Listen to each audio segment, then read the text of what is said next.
My stepdaughter's ex-boyfriend is at her apartment and will not leave. He is not on the lease. She moved all the way out here to get away from me. Yeah, he's sweating in front of the kids. It was a chilling warning. It came just 2 days before Donald Bryant would fatally shoot his ex-fiancée, Heaven Glisson, and an innocent bystander, plunging a quiet Kentucky apartment complex into utter chaos. From a SWAT standoff to gunfire in the woods, we are retracing the steps that led from that first desperate 911 call, and with the insight of a retired detective commander, we are asking the question, could this tragedy have been prevented? Welcome to Sidebar, presented by Law and Crime. I'm Jesse Weber. Late on a Sunday night in Independence, Kentucky, police raced to the Taylor Ridge apartment complex after neighbors reported gunfire. But by the time it was over, 3 people were dead, and this included a young mother and a man who appeared to just be in the wrong place at the wrong time. But here's the really chilling part about this. 2 days earlier, 2 days before this, a 911 call had already hinted at what was coming. On the recording, a relative's voice can be heard telling dispatchers, My stepdaughter's ex-boyfriend is at her apartment and will not leave. He is not on the lease. She moved all the way out here to get away from me. Yeah, he's sweating in front of the kids. And you know what? That call was just one red flag. Because just hours before the victim's death, a family member says that that same ex sent her a text message that read something along the lines of hoping she was ready to have some fun tonight. So how did it go from there, right? To SWAT teams, to drones, to gunshots in the woods, and now you're left with family, friends, a community left shaken. Well, we got to rewind. This case takes us back to September 19th, and it involves 24-year-old Heaven Glisson, a mother of 2 who, according to her family, was trying to start fresh. She had recently broken off her engagement with 34-year-old Donald Bryant, the father of her youngest child. And although they shared a child together, Glisson had confided in her family that she was afraid of Bryant. And according to police, she moved into the Taylor Ridge apartment complex in Independence to get away from him, to get distance from him. But police say she was only living there for 2 weeks before Bryant actually showed up at her door and everything unraveled. And we're going to get to that. But first, this trouble started that Friday night when Glisson and her family called the police. And the dispatcher answered, and the tension is plain in this recording. You can hear it. Yeah, he followed me out to the parking lot while I was trying to leave and was trying to get my phone, and he grabbed it out of my pocket, and then he took off back in the house. So Independence police arrive, and Captain Mike Brock later described the situation as a, quote, emotional crisis. Now, Bryant was still there on scene, apparently acted cooperative, and ended up leaving without further incident. There was no arrest. But to Glisson's family, the danger hadn't gone with him. 2 nights later, at 11:20 p.m., officers were dispatched back to Taylor Ridge. This time, it wasn't a call about threats. You heard arguing? Yeah, and it was a loud noise. It sounded like a gunshot. A neighbor, Amy Schrei, told Fox 19 that she heard an initial gunshot before going back to bed, only to hear more gunshots ring out. Nest camera footage captures police reacting to the sound of gunfire on the property. And police ended up finding this man, 33-year-old Dalen Bradford, outside the complex with a gunshot wound. He was rushed to the University of Cincinnati Medical Center in critical condition. According to Bradford's cousin, he had just gone to his car to get diapers for his baby when he crossed paths with Bryant and Glisson. And he may have stepped in if the two were in some sort of confrontation, according to what Schrei told Fox 19. Though we can't verify for certain that that's what happened. But is this just a case of wrong place, wrong time, absolute tragedy? Yeah, maybe. And after the gunshot, witnesses reported seeing Bryant and Glisson run into this wooded area behind the apartments. Officers formed a perimeter. They called in drones. They called in K-9 units. They called in SWAT. The hours ticked by. And then sometime after 1 a.m., police heard multiple gunshots coming from inside the woods. And by 3 a.m., K-9 teams located 2 bodies, Glisson and Bryant. Both had been fatally shot, and police later confirmed that Bryant's wound was self-inflicted. And even more tragically, by the way, as investigators processed this scene in the woods, there was bad news that came from the hospital a day later on September 22nd. Bradford, who had been fighting for his life, died from his injuries. To Glisson's family, the events felt like a grim outcome that they had feared, right? Christina Cochran, the grandmother of Glisson's oldest child, told Fox 19 that Glisson, who was once engaged to Bryant, believed he was in fact the one, telling reporters she thought she found the one. In her mind, he was like a knight in shining armor to her rescue. But she also said that Glisson would confide in her that Bryant was abusive towards her. Court records reviewed by the outlet confirm that Bryant even had a prior assault charge. But you know what is even more eerie about all of this is that, according to Cochran, Bryant had apparently sent Glisson a chilling last message that reportedly said something along the lines of, "I hope you're ready to have fun tonight," referring to September 19th.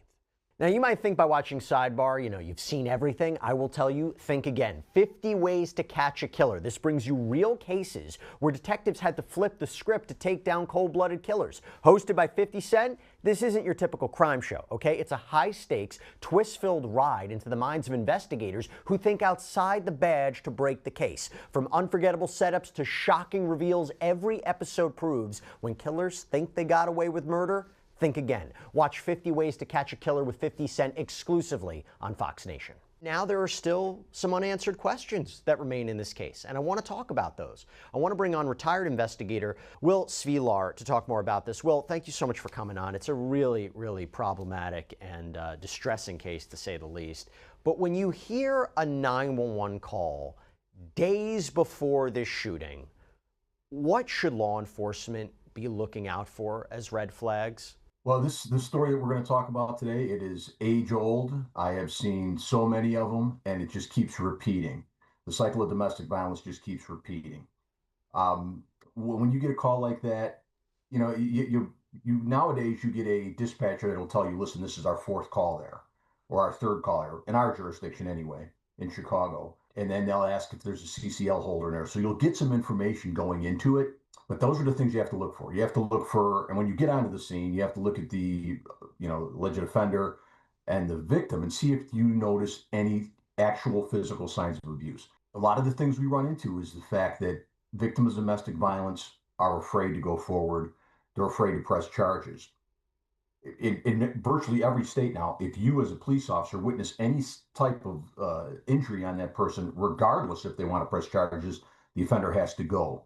So these are all things that you have to look for. Also the demeanors of the offender, demeanors of the victim. Many, many times you'll get to a scene and the demeanor of the offender will be incredulous, like, I don't even know why I'm here. Why you're here. I wasn't really doing anything. So you got to look for that. You got to see if there's any other witnesses to what's been going on. And I want to be clear about what can be expected. What's a realistic expectation of a response versus, what's not. And when you look at that first call, should that first call have triggered a different type of response? Could there have been a mental health intervention? Could there have been a domestic violence specialist who's brought on board? What do you take away? Again, like I said, it depends on the history at that house. I mean, every domestic violence call that we go to in Chicago, we have a domestic violence form. Whether or not a person makes a report, whether or not the offender is arrested or on scene or gone, we give them a form that basically says, here's your options for shelters, domestic violence hotline. There's numbers and there's resources. Bare minimum, everybody should be getting that out there to folks. Independence Police, they describe that initial encounter as a, quote, emotional crisis. And they let the suspect go. They let the suspect leave after he was cooperative. From your perspective, is that the right call? Look, I know hindsight's 20/20, but given the information at that time, emotional crisis, let him go. Is that the right call? Whose emotional crisis was it? Was it her emotional crisis or was it his emotional crisis? Or was it a combination of the both? And as law enforcement, we're not social workers. Although we do a lot of social work, we're not social workers. We really don't have the authority to detain that person unless we have probable cause for an arrest. So we could try to reason with the person to ask him if he wants to go into a facility or he wants to go to a shelter or wants to go to a hospital. We can ask those questions, but we cannot forcibly detain them unless we see evidence of a crime, or we could sign him into a mental health facility if we show signs that he is dangerous. On that first call, I don't know what they saw there, but it sounds like she didn't want to press charges, and he convinced the coppers that he wasn't a problem. And again, you can't blame the victim for this ever. No. They're afraid. They have children. They're worried about all kind of different things. So more than likely, she's under emotional distress. So potentially maybe we could have helped her a little more. Well, let me ask you this. You mentioned someone accompanying police, like a social worker, a mental health specialist. Is that commonplace? I mean, does that ever happen? They're trying it in Chicago. Okay. Social workers writing out on calls, and this is a situation where I don't even know where I am on this. I get the idea that police officers aren't social workers. I just said it. We're not trained to do that kind of stuff. We talk to a lot of people. We're not really trained to do that. But then again, you bring a social worker out there. What if it escalates into a violent situation? The social worker's not trained to be a police officer. So you worry about the safety of everybody. And in this case, the guy came back a couple days later with a gun. So you worry about. It's a good idea, I think, in theory, but in practice, it's a little more difficult to get it out there. Wait, how do officers analyze threats in general? Threats to others, threats to themselves? I mean, the person making a threat, threats of self-harm. How do officers assess that? Well, you assess everything from the minute you get out of that squad, from you take the call, you get the information you get from the caller. When you get to the scene, you're not supposed to park in front of the house. You're supposed to park a little bit down the street so you can have time to assess what you're walking into. So you use your visual skills, you use your experience, and you use the information that was given to you by the dispatcher, and also what you see as you're walking up to the scene. This is a case that unfortunately we cover a lot of, right? A case involved an ex-partner, reportedly had a history of abuse, prior criminal charge, assault charge here. How often do you see escalation after a breakup in these kinds of cases? It always escalates. It always escalates until one of two things happens. The victim is separated from the situation. I should say three things. The offender goes to jail, or what we saw that happened in Independence happens. And, you see that one time is too many times. We see it too much. And again, when we talk about orders of protection and protection orders and things like that, when you get an order of protection against somebody, when the judge signs that order of protection and puts it in, he doesn't assign a police officer with you to go with you everywhere you go. So that's where the problem is. If a person is bent on doing bad, if we can't catch him before he does an evil deed, an order of protection is useless. Yeah. Is there a push? Look, limited resources, limited financial capabilities to make that happen, but has there ever been a push that you've seen to try to add that extra layer of protection for somebody who is the subject of a protective order?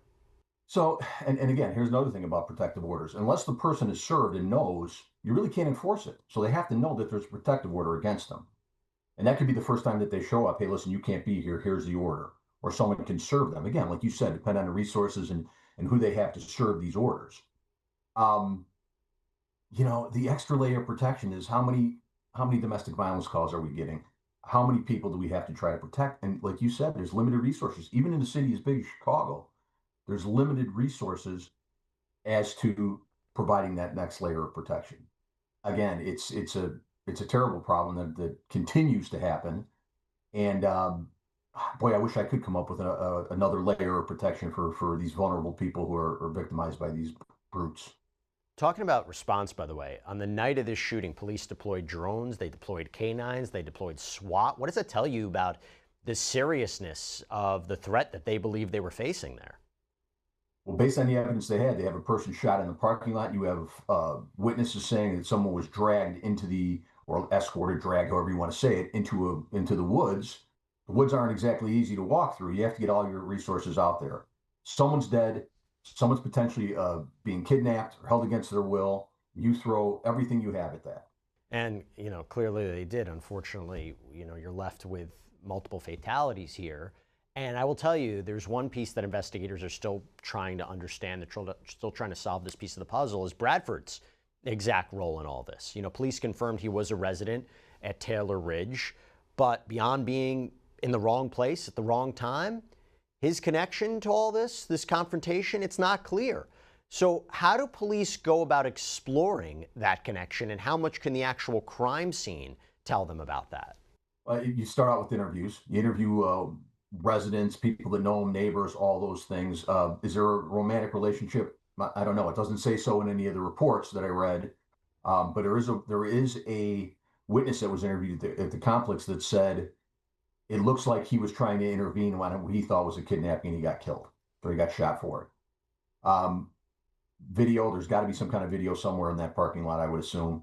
You do your interviews. Where is he in relation to where her apartment is? Is he down in the parking lot? Does he see the offender coming down with the victim?